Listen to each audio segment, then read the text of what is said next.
All right, we are live. We're a few minutes late, but that's okay. Welcome back to the Workplace Wonder. Unfortunately, and fortunately, my guest today and I connected on a few things, so that's why we're a little bit late on We're here. chatting. We were chatting. Get a little chatty over here, but I am really excited about this one because it's one of my favorite topics to discuss. A big piece of what I'm trying to push, and a big piece of my focus in schooling was all about compassionate leadership. And authentic leadership is sort of a branch of that servant leadership style. So I'm so excited to talk about this one, and I'm even more excited to have Marsha Stone as my guest today. Oh, thank you, Blake. Thank you for having me. And I agree with everything that you were saying. In fact, this morning, it's very rare for me to like open my eyes and be excited about, what I'm going to do. Not that my life isn't exciting, but some things are more fun than others. And when I first opened my eyes this morning, I was thinking, oh, yeah, today's the day I get to talk with Blake and really talk about one of my favorite topics. And Yeah. something that, I think is partially learned, but honestly, I think it kind of comes from this place of heart Yeah. that's very individualized. I'll say it that way. Well, I'm smiling because in my head I'm thinking there's really two ways to learn about this. It's one is you learn about it in school, but then actually Yeah. kind of walking that walk and taking that path towards authentic leadership and really embracing that leadership style is something you can only do through experience. I mean, you could understand it on a surface level, but actually living it and enacting it with the people that you're leading is a totally different story. And Right. it's the I same with agree. the compassionate leadership piece. We see people. I actually start my presentations by telling people that 90% of you in this room will not listen to a thing I say after I walk out of here. You're not gonna do this because it seems so strange and foreign to us. Right. But if we can embrace these leadership styles like authentic leadership, all of the data actually shows that it's right now it's one of the best styles of leadership that you can take on. Yeah, I agree. So qualify yourself. I always like the guest to introduce themselves, so I don't miss anything. So how would you like to introduce yourself today? Well, my name is Marsha Stone. I'm sorry, I'm in my home office that I built during COVID. So it's kind of fun. It was like a little sunroom before. But the reason I mention it is it's very indicative of who I am and, sort of my leadership style. Um, I got into recovery May 6, 2008. And at that time, before I got into recovery, I was an attorney. I practiced law for about 10 years in Georgia and in North Carolina. And really, the whole time, even at the end of law school and the whole time that I was practicing, I was really, really, really struggling with active alcoholism. And I've talked about this a lot on different, formats and all, but it was just such a tricky and confusing period for me because if you are a student, if you, enjoy going to school, if you, sort of enjoy these academia at any level, you have this belief system, whether you know it or not, that says, if I make up my mind to do something and I have the work ethic to do it and I continue and I practice, I'm going to be able to do it. And that had kind of been my experience up until the time that I decided, quote unquote, to stop drinking, Mhm. and found that I couldn't. And, it ended up being a situation where my law license was suspended for 5 years. Wow. I used to say I surrendered my license for 5 years, and that while that was true, technically, the truth is, they were going to take it anyway because I wasn't taking care of clients, I wasn't taking care of myself, and it was just a mess. And I think the way that they looked at it was, we're going to give her 5 years to, prove that she can, stay in recovery, and then she can Yeah. reapply and pick back up. But anyway, during that 5 year period, I ended up taking a job with a man named Mark Houston. And he had this place called Mark Houston Recovery. And it was a men's program that coincidentally my husband had gotten sober at about the same time I did. Um, and he wanted to start a women's program. So I started working for him September 13th, 2009. And from that day till this day, I can honestly say that my entire life has been dedicated to creating, working in, executing different styles of programs to help people. And when that is your motivation, and it truly is for me, and if that is your motivation, then to bring that motivation and that desire of the heart into anything but an authentic leadership framework where you can lead with transparency and heart and emotion mixed with plenty of cognitive thought also. If you bring anything less than that to the table, in my experience, when you're talking about mental health, behavioral health, whatever, it just falls flat. It just falls flat because it is such a calling. It is such a purpose. And the people that I have met along the way that are trying to work in this field that really don't have that calling or that purpose, they don't last very long. And the people that do connect with a leader on such a deeper level, if that leader can show up as themselves. And that's what I was finally able to do because of recovery, because of being humiliated, because there's no secrets. I always say, like, anything you want to know about me, you can find in 15 minutes on Google. So, why pretend like it's anything else, right? I mean, there's good, there's bad, there's ugly, and there's uglier. And to be able to wrap my arms around that and say, yes, that is who I am. Sort of like, we talk about in recovery literature, like what I was like, what happened, what I'm like now. And to be able to kind of put that journey together, packaged in a conversation about leadership style, I have the good fortune to be able to be absolutely 100% authentic. And I'm telling you, if you've ever been anything else in any type of leadership position, it feels so stifling. Yeah. And when you get to a place like this, it's freedom every day, So, I mean, there's so much to comment on. I'm imagining my Diet Coke and listen for okay. Yeah. I'm imagining my wife's anxiety at the idea of the bar telling you that you have to take 5 years off, and not telling you, forcing you that you have to take 5 years off. And my wife is an attorney as well, and so I could only imagine what that must have been like for you, something you worked so hard for and so hard to attain, and then suddenly you're under like the microscope from this scary force called the bar. Yeah. And so I can only imagine that. It was scary. And, I think these days, one of the things I'm really proud of is I've been contacted by specifically the North Carolina bar and done some keynotes for them and talked to their judges and, ethics board and stuff like that about alcoholism and addiction, because we're all still learning, right? Yeah. And so 15 years ago, when this was happening to me, it was quite punitive.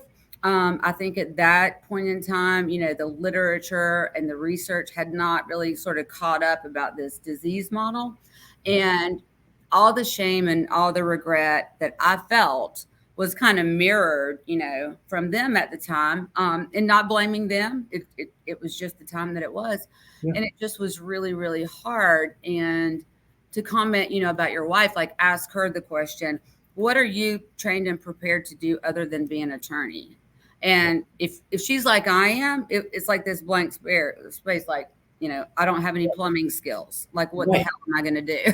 Well, that's what I'm thinking too. You do all of this stuff, and that's sort of a gift of recovery. It's a rebirth in a sense, where we get to start over and use all of the skills that we have outside of like the professional specifics of being an attorney, for example. Mm-hmm. You get to use all these other skills that you learned.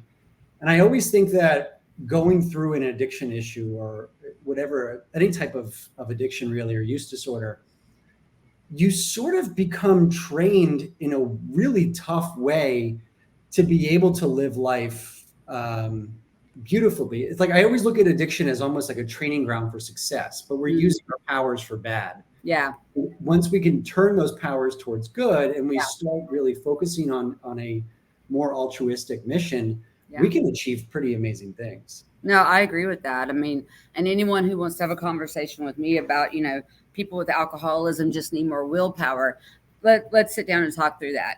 I've got about 10 years experience that shows you I have a lot of willpower, but thank God. And I'm so grateful now, Blake, because I've had many people ask me, but especially women. I think there's like a YouTube clip where I was speaking on the steps of the Capitol here in Austin several years ago.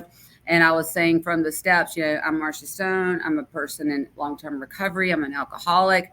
And people are asking me like, how do you get up there and say in front of all those people in the world, that you're alcoholic? And I was like, well, two reasons. Number one, um, I understand the disease and I have a very clear understanding of what powerless means, right? And I know for sure that at every stage of my life, whether I was drinking, not drinking, trying not to drink, hiding my drinking, whatever it was, I can guarantee you that I was giving my 100% best effort to be and do the very best I could with the tools and information I had at the time, right? And so when you kind of get to that point, it's like, if I'm really going to, if this is going to be my platform, right, talking about alcoholism and addiction, there is no room for shame. There's no room for hiding. There's no room for, denying whatever the bad behavior was, etc. And and getting to the place where your entire life is reconciled. There's no like Marsha at work, Marsha at church, Marsha at home, Marsha on a podcast. When it's all the same person, that's to me, like that's where the authentic freedom lies. And yeah, I mean, I say it again, like the freedom of it is amazing. Another thing I'll say is, when I was growing up, I'm 53. So when I was growing up and, getting my first job and stuff like that, we still very much had the type of sort of managerial expectations, like that movie 9 to 5 with Dolly Parton. Remember that? And Jane Fonda, Yeah.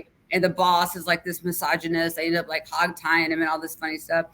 Um, but that's honestly kind of the way it was. And when I was a young person, just starting to work at the DA's office, just starting to practice law, whatever I was doing, there was sort of this very, masculine, testosterone heavy environment where it was almost like being a kid where, you knew you were going to get in trouble for something. You just weren't quite sure what it was.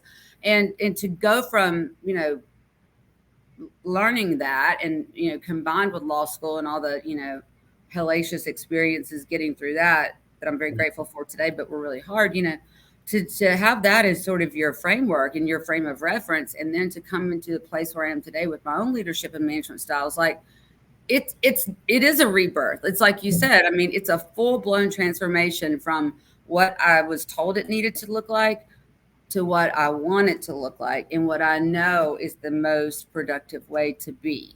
Yeah. You know what I mean? And I could get into we can go into a whole dialogue certainly about how the field of law still treats women improperly, I would say, or not equally. That's for sure. Right. I get to experience it regularly and hear the stories regularly, and it's great though that you got out of that and found your voice and found the path you wanted to take as a leader and realized that you kind of took that power back. I've said, Very okay, much. I'm not in this field anymore. That's going to put me down. I can shine. I can do my thing here and take that power back. Yeah. So where, along the way, and this is sort of an interesting point to make when it comes to leadership styles, is that a lot of it comes down to self-care and the stuff that we do outside of the workplace. In order to be able to become that authentic leader, we have to really, truly accept who we are and figure out who we are first and do some self-care. Yeah. How was your recovery and your leadership? How did those align, and how did those grow together? Because I'm sure in the beginning, and it's sort of a long question, and this is kind of what I'm good at, is asking very long questions. But I know for me, the biggest thing that I was struggling with early in my recovery was identity. Mm-hmm. That I had lived this sort of fake life for so long that by the time that I got sober, I don't think I really knew who I was. So the idea of authenticity, and it sounds like you started almost a year or so later working in the field, I don't know that as a leader I could be truly authentic even a year in, because I had no idea who I was yet. And I agree. And that was very much my experience too. When you were talking, there's a line in the recovery literature that says, I'm paraphrasing, more than most people, the alcoholic leads the double life. We have this appearance that we want to be, the public to see, but inside we feel like we don't deserve it. And that was very much where I was at the very beginning. I went to treatment and detox many times, but the last place that I went was a long-term gender-specific program in Atlanta called MAR, and I don't think that they're in existence anymore. I'm not sure, but at that time, it was kind of like it wasn't like tough love, but there were definitely rules, and there were definitely like the people that had been there had been trying to get sober a long time, and we knew it was a long program and all this stuff. And when you finished with the first part of the program, you had to have a like a get well job. Well, at the time, I mean, my husband and I were separated. My mom, had my kids for a year to, like temporary custody to take care of them while I was trying to, devote the time that really needed to be devoted to get sober. Sure. And everything was just crazy. And so I had in my mind that I needed to make money, right? Because that was always like my fake security. You know Mhm. what I mean? Like if I have enough money in the bank, then no one can hurt me, kind of Right. logic, which is illogical. Right. But anyway, so I told them, I'm going to get a job as a paralegal. I can make six figures in downtown Atlanta. Anyone would be happy to have me. I was licensed to practice in Georgia at one time too, so I was familiar. And they all said, no, you can't do that. You can't. Your get well job is going to have nothing to do with law, and you can't make more than $9 an hour. I Wow. mean, Blake, they might as well have like, Yeah. Gut chop my punch. arm off and set it on fire, because that everything that they just said ripped away any type of like, Marsha made Yeah. faux security that I could have had. Anyway, long story short, I got a job working at Massage Envy, and I was like answering the phones. I wasn't a therapist, but I was an appointment taker. Hello, thank you for calling Massage Envy. This is Marsha. And then I remember like one of my other jobs was like washing all the towels and the sheets and everything. I ended up like really enjoying working there. It really worked out well. And when I decided to move to Austin to reconcile with my husband, they gave me a transfer. And so, one of the funniest things is everybody knows where this Massage Envy is in Austin. It's like down on Hancock Avenue, and it's not the best part of town. And I would be on the phone with my sponsor, Katie, and I was like, folding those towels and getting them out of those gigantic washing machines. And this Katie, this is bullshit. Like I'm so Yeah. underemployed, like folding towels the whole time. And she said to me, Marsha, when the time is right for you to leave there, it'll be abundantly apparent to you.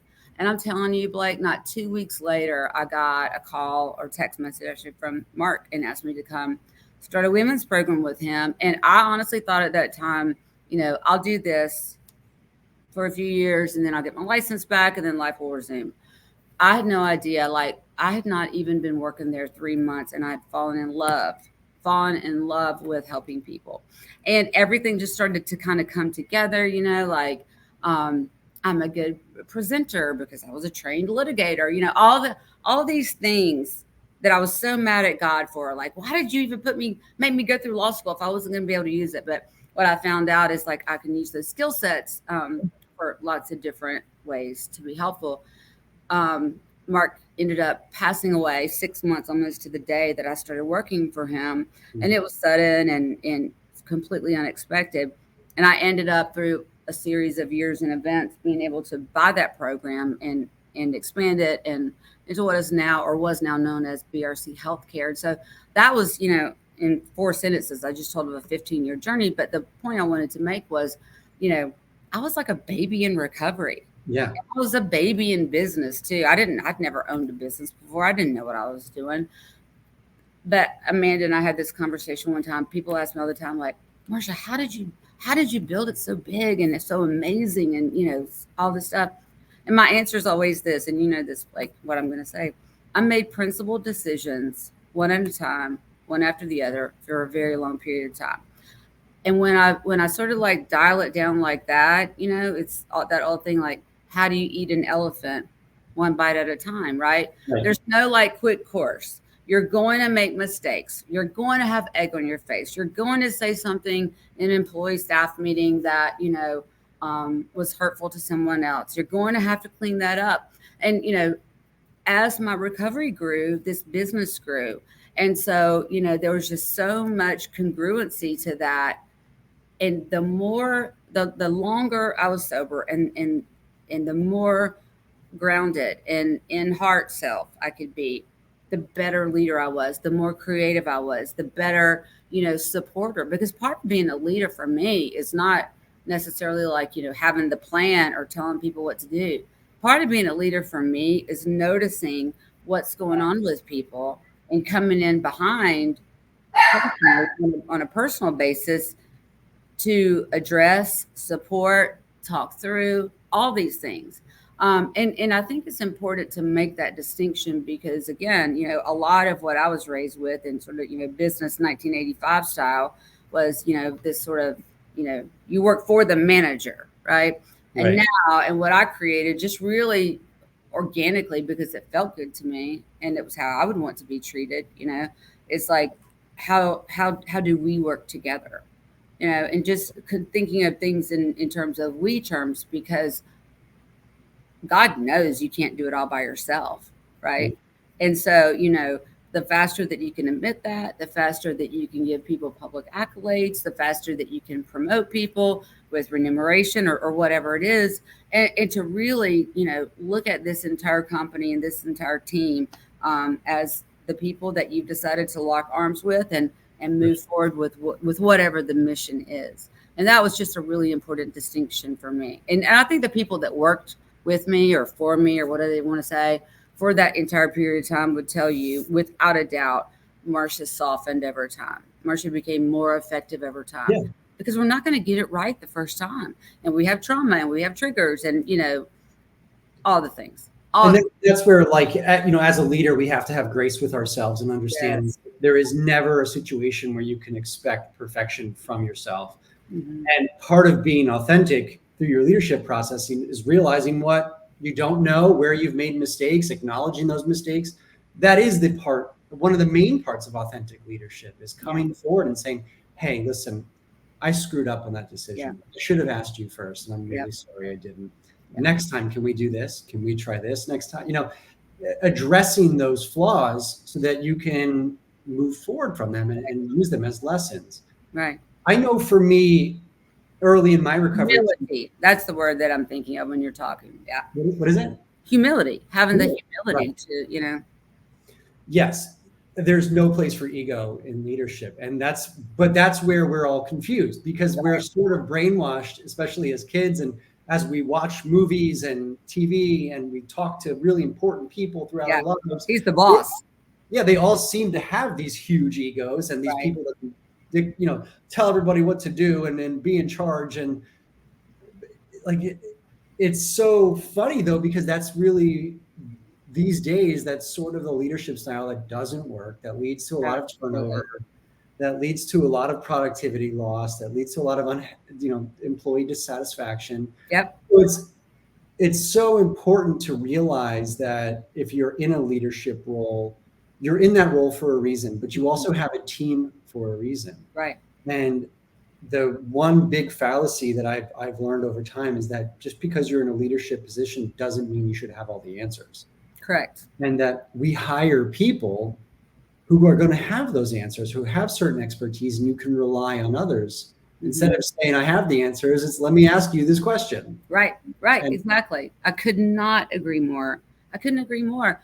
And, as you said too, like, it's just so different, and it's so different than, the other thing too, sorry, I'm jumping all over the place is, when you have that sort of like, I'm in charge, I'm the manager, I'm the boss of you. I mean, what's behind all of that, for me at least, is like a giant ball of fear.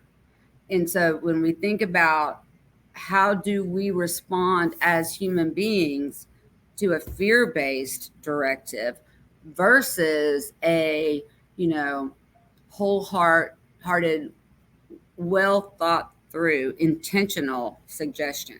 Like, how do you just, even when I'm saying that, how do you respond to that? And to me, that's like, the sort of microcosm of where culture begins, where company culture begins, where, trust begins, where relationships begin. Mm-hmm. And it's just so weird. Like, how did we get it wrong for so long?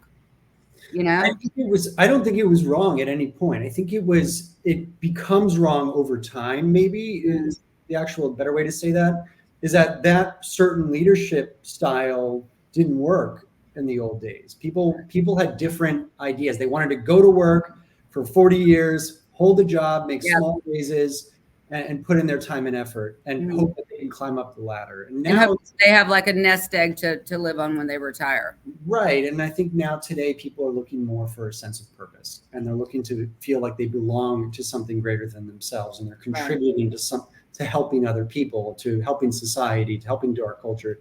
So I think it's sort of we've come to realize that this style of leadership is what works best. And it's almost although the idea of like business and making money is very important, I think Sure. we're kind of learning to realize, especially post COVID, that we are all very human and that we do need to support each other, and we want to feel like we have a sense of purpose in life, and it's not all about just making money anymore. Exactly. And I think people, one of the things that I think was done really well at my old company was this culture of inclusivity and family and, mutual support. It's funny. I sent a text message yesterday to my new team. And the topic was about office hours, because we're just getting started. It doesn't, everybody's cell phone is ringing, kind of like we were just talking about, like, do we need a landline? Do we not need a landline? What does that look like in 2023? But anyway, I just sent out a text and I was like, guys, listen, my office hour schedule is going to be Tuesday, Wednesday, Thursday, Monday and Friday. I'll be working from home. Monday's going to be, my planning day, and Friday is going to be kind of the wrap up day. And I said, you guys do not have to adopt this schedule for yourselves. Everyone on this thread is mature enough and has enough integrity to know when they need to be in their office and when they need to be at home, and what's going to work best to get the job done. And basically by saying that, I'm saying to these people, because it's the truth, like, I hired you and I trust you to make good decisions, and I trust you to get your job done. And I shouldn't say never. I pray that I never have a company that requires like a when they stamp, when you get there and stamp was time card. See, I don't even know what it's called because it's so foreign to me. I call those micromanagement machines. I need to know exactly where you are at all times and making sure that I'm on top of you. And that's, talk about exhausting. Jeez. Yeah. People need to be held accountable. That's obviously true. At the same time, if they need to have trust right off the bat. You hire them for a reason. I always look at trust as something that you come in 100%. I trust you. Right. It's yours to lose. Yeah. Not yours to gain. I love that. I love that you said that. You come in 100% trusted and it's yours to lose. I really like that. Did you just make that up, or is that something that you've said before? It's something I've said before. I like it. I like that a lot. But it's true. I think the idea that you have to earn trust, it makes you behave differently. Mm-hmm. So it's defensive. It's instantly defensive. Right. And it's like, I got to prove myself now. Instead, you've already proven yourself. I want you to just do what you're good at. Do what you're special. What makes you special. Yeah. And that's what I want. There are some people that, are their shift is from 3 to 11, the techs, the nurses, whoever. This text I was sending to, I wasn't just telling like the whole company, just go to work when you feel like it. And this was for like the, like the inner circle leadership staff. And I just lost my train of thought. Oh, and the other thing I wanted to say is, when I decided to, start a new company, get back into business again, I decided that, I was reading a book, this book, and I came across this line that said, helping others is the foundation stone of my recovery. And right at that minute, I was like, foundation stone, that's it. Like, that's what I want to do. I want to help people. That's where my heart is, truly. And when I did that, I decided, I called my CPA and, business lawyer. We all got on a phone call, and they always tell me, like, you're crazy. You shouldn't do that. You should wait. I was like, no, I'm not going to wait. These people that I'm going to be working with, I either know them or I trust them based on reputation alone to make this move. But I peeled off 20% of the stock in the company on day one. And I made that 20% a pool for, key employees, basically people that, to have equity in the company. And the reason I did that before there was ever any value to the company at all, besides in my own mind, was because I want to send the message, because it's true, that I look at this as we are a team. We're building this together. This is not about me. This is not about you. This is not about a city. This is about a heart calling. And, I want people to be rewarded emotionally, spiritually, but also financially to the point that we can, because I think that there's something weird in this industry where people feel like if you have to prove that you really want to help people by being like a financial martyr. And I've talked about this before. I talked about it in Aspen, you remember? And I will always say this: the idea to have an amazing program and a profitable program, those are not mutually exclusive, right? No. Those can be done and they can be done well. And there is no, how in the world should you feel ashamed as a business person about having a profitable entity that's not only helping clients, but also helping your team, right? I mean, Yeah. I think a lot of that perspective comes from people's own personal recovery journeys. And, I'll just use, altruistic and yes. it's sort of like that 12 step. It was freely given to me, so I'm going to freely give it away, but that's not, it's confusing a 12-step community-based support program with a treatment model. Right. Right. And I am in recovery and I do that, yes, and I carry the message, and I have people that I'm sponsored by and that, are mentors and people that I'm the mentor for, obviously for free, Yeah, of course. But that's not my job.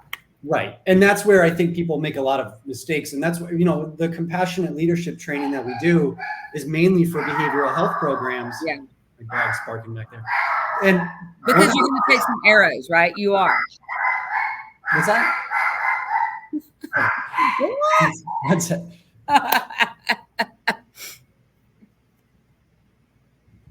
Barking at my neighbor. My husband's a veterinarian, so I'm never going to be upset about dogs. I love dogs. He's my little guy too. He's like 9 pounds of just pure fire. Yeah. So part of the reason what we talk about when I go to these behavioral health centers is recognizing that your program and your work are totally separate things. Do not meld those worlds. You can bring the heart that you have for helping other people from the program, but that's it. I mean, you have to be a professional when you're working in these spaces. Right. And you got to separate those two, or you're going to burn yourself out. And if you start mixing those worlds too, it can get pretty dangerous for your own personal recovery. Yeah, for sure. And I think also you just have to have, a little bit of thick skin. I think you saw it the other day. I put something on LinkedIn about the new program that we started in Austin, the mental health program. And like the first comment within like 90 seconds that the post was live was like, oh, great. Another expensive treatment program in Austin, just what we need. Do you have any sliding scale, blah, blah, blah. And at first it made me so mad, right? And then I just decided, you know what? I'm going to turn this into a place for gratitude. And so I replied to the comment and I was like, so glad you asked. I went to treatment on a scholarship in 2011 when my mentor died. I was on the initial board and we started this fund and we've given away over $500,000. And if someone needs help to get the treatment that they need, let me know. It's not just for my programs that I own. It's for wherever they need to go for the best fit. And people were like messaging me on the side like, oh, I'm so glad you said that. But no one wants to get into that conversation. You know what I mean? And to the degree that I am afraid to enter into a conversation, that just shows me that I need to, right? Mm-hmm. Because it's something that I don't understand, that I'm afraid of, that I'm embarrassed of, whatever it is. But I'm so grateful to be a part of that, foundation to honor Mark Houston. And I'm so grateful for all the people that we've been able to help. But I will not apologize for creating a program that needs to be created. I won't. Yeah, and there's always going to be those naysayers and those people that kind of have to put you down. And it's strange. It's just kind of counterintuitive to me that people aren't more supportive of each other. I mean, everybody talks about we have a mental health pandemic, but then people don't want you to create something to address it. But it's also, I think, my husband, like I said, is a veterinarian. He gets this too, right? He'll see a dog and it needs, its spleen taken out, or it's going to be $1,500 or whatever it is. And I mean, a lot of times he gets people saying like, I thought you were doing this because you love animals. Yeah. Do you say that to your heart surgeon? Right. No. Exactly. You have no choice. You just do it, and that's I don't know. It's interesting to me, and I think people are also disillusioned because they think that a lot of these state-funded programs that nobody's making money, but people are making probably more money at these state-funded programs than any of these private facilities are. 1,000%. So 1,000%. And I would honestly like the amount of people that we have been able to scholarship, not only through this fund, but just from like, making it work. I would put my like admissions team reputation up against anyone in the country for the amount of people that we've been able to help Yeah. and to be not driven or totally controlled by finances. And at the end of the day, Blake, like I know that's the truth. When I lay down my head at night, I know that that's the truth. I don't know why people, like to take shots. I don't, I don't even want to begin to understand that pathology. It's none of my business. But my business is, like I said before, to make principled decisions, to be the best leader that I can, and to lead through example. And when detractions come and when people, say things, not to take it personally, right? Because I don't know this guy. I wouldn't know him if he walked in my door right now, right? And so it's not about me. That's about some place of fear or shame that he has experienced and not been able to get on the other side of. Yeah. No, I'm realizing you and I are dangerous when we're talking because we are going on crazy tangents here that are awesome to talk about. No, it's all good. You and I are dangerous in this. I do want to say hi to Reb. Amanda's in the chat, and so is Sarah. Hi, guys. So going back to the authentic leadership topic, how have you seen over time for yourself as you move towards this leadership model? What have you seen happen in terms of your relationships with the people that you're working with? How have you seen it improve, get better? Where do you think are the overall benefits of taking on this type of leadership style? I mean, that's a really good question because it's kind of, is it effective? Yes. Does it feel good? Yes. Does it hurt like doubly, triply worse when someone does something that either disappoints you or hurts you or takes a shot at you or, for, just to the extent that you can, put your heart out there, right? That is an invitation for all kinds of good things to flow, but it's also an invitation for someone to hurt you if they want to hurt you, right? I went through that a couple of years ago, like at the end of my my employee relationship with BRC. I went through some of that and some betrayal and just some gossip and misunderstanding, and it was really painful at the time. However, the upside is so worth it because when I look back, and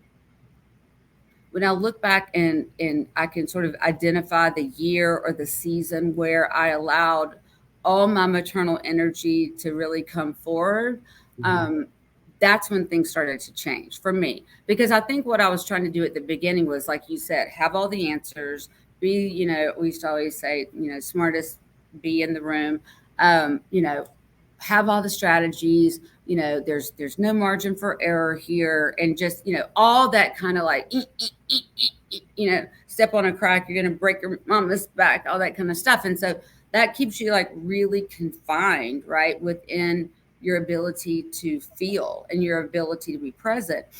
And so over time, what really did it for me was when the first person left the company that I had like hired, mentored, and had all these feelings around, and I was just crushed and devastated.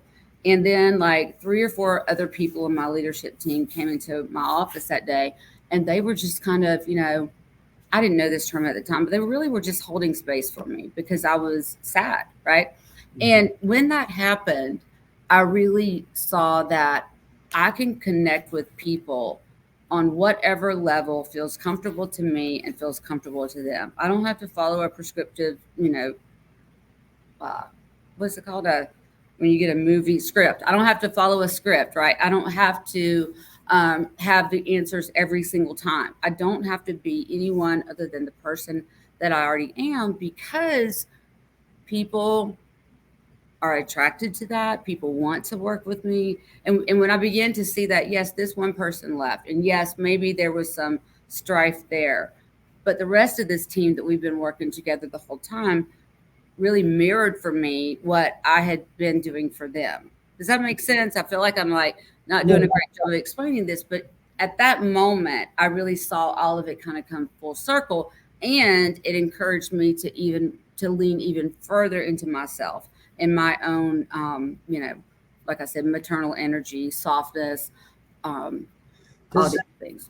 does this style of leadership and kind of everything you're embracing, does it make it easier or harder to address problems in the workplace? Harder.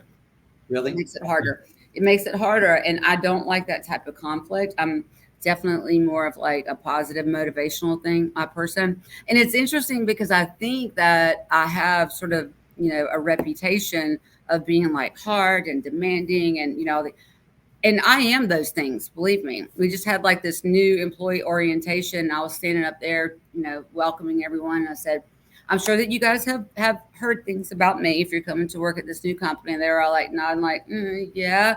And I said, I know that you've heard, I'm demanding and I expect perfection. And I think that they thought I was going to say, like, disregard that. That's not true. But I said the opposite. I said, it's absolutely true. I am going to be demanding. I am going to push you further than you're comfortable with. I am going to demand excellence. And here's why. Every single person in this room is capable of more than they think they are. Mm. And I can see you through my eyes of being in recovery a long time, being a mother of 5, having lots of interesting stories about education, been, in bankruptcy, and, now they're on the other side of that. And I wasn't saying it from like a condescending place. I was just saying it to provide context to, I am going to demand more for you than you've ever given before. But in return, you're going to be part of a family where you feel literally loved and supported and heard. Mm. Here's the thing. If we can bring those together and keep those together, like, to me, that's like the magic spot, So you're setting expectations right off the bat. So you're not coming in and you're essentially saying, like, let me back up for a second. So authentic leadership in this case is not so much about coming in as your warm motherly self, because you are in that. Mm-hmm. Setting the expectations up front that, this is a job, this will be demanding, and I will expect excellence from you. Yep. But I will love you throughout this process. Exactly. So you're sort of letting them know that you will be supported, you'll be heard, you'll be cared for, but that doesn't mean that you can just do whatever you'd like, and it doesn't mean that you can, show up half-assed for the job. Correct. 100%. And that came from, just to let you know, I read this parenting book a long time ago, and I disagreed with like 90% of what they said in this book. But one of the things that they said really propelled my communication style, especially in business. And it gave this quadrant, right? And it was talking about parents and children and their interactions. And so, on the one side of the spectrum, there's like this, ruinous empathy, right? Where you are like ignoring all discipline and giving nothing but love and understanding, like, let me fix this for you. And then the other side, on the other total end of the spectrum, was like high expectations, high affection. And in that quadrant, the communication style that I assign to that is called radical candor, right? Because I'm going to tell you the truth. It might be painful, but I promise you it's true. And this is where we're going to be able to work together to use your assets and your willingness to take correction, because you know that you are loved and supported. And this is how we're going to do it moving forward. So if I can always stay with people that I work with, and, really even my kids, to be honest with you, if I can always stay in that place of, I'm going to give you high affection, lots of love, lots of accolades, lots of attagirls. But at the same time, I'm going to require, high levels of self-discipline from you. Make sense? No, it does. It does. There's a book I'm reading, actually. I think it's just called Compassionate Leadership, but it's this idea of you can't just be compassionate as a leader. They call it compassionate wisdom in this book. And there's the same kind of scale where there's the 4 quadrants. And when you are, the wisdom piece is using your experience, using your expectations, the accountability, Right. all of that as a leader, and then combining it with compassion, which is everything else that you were talking about, the love, the accolades, the feedback, the promotions, whatever it may be. That's where there's that sweet spot. You have to set those expectations, because if you just go the compassionate route, you end up getting walked all over. Yeah, you're like a wet noodle. Yeah, people think you can't make decisions. Right. They'll keep taking advantage of you, and I think that's sort of natural in a workplace. So the thing that I think people miss is that when we talk about authentic leadership, for example, they just hear the authentic part, and they forget that there's a leadership styles and principles that you have to follow as well as the leader to help the company or organization or family, whatever it may be, succeed. Right. I couldn't agree more.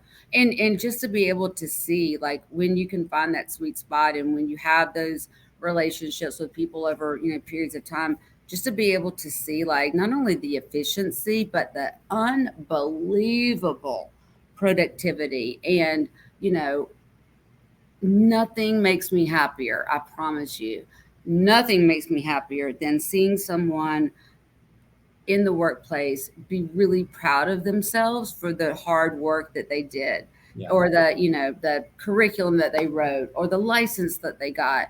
It's almost like, as you get older, it's more fun to give gifts at Christmas than receive gifts. It's kind of that same way. Like, when I can see that and know that I had even a small hand in that, it's like, it just feels like really, really good to me. It feels very similar to when someone comes into treatment and has a transformation, because we're all transforming all the time, right? I mean, 5 years from now, I may watch this podcast and be like, oh my God, that was terrible. That wasn't what I should have even been talking about. It doesn't matter, right? I mean, today we're here, we're showing up, we're doing the best we can. And when someone finds success that I've had, a part of that, it's like I'm a proud mama or something. Right. I think that's a beautiful note to end this on. And I think that's it's such a good point. And I don't know why, it's something that stuck with me all throughout school. And I think I had some great teachers in the master's program. I just think it was some amazing leaders that set the example of, it's never your job as the leader to take on all the pride. It's our job to have the followers, quote unquote, have all the pride, and you can stand back and watch them grow. That's exactly right. And I think it's a beautiful note to leave this on. And I love this topic. I appreciate talking to you as always. Me I too. love you. I think you're awesome. And I love you too. I can't wait to get down there and visit with you all in a few weeks, and put it all together. That's right. Thanks for having me, Blake. And I'll talk to you soon. Thanks for joining. I'll see you later. Bye-bye. Chef's kiss.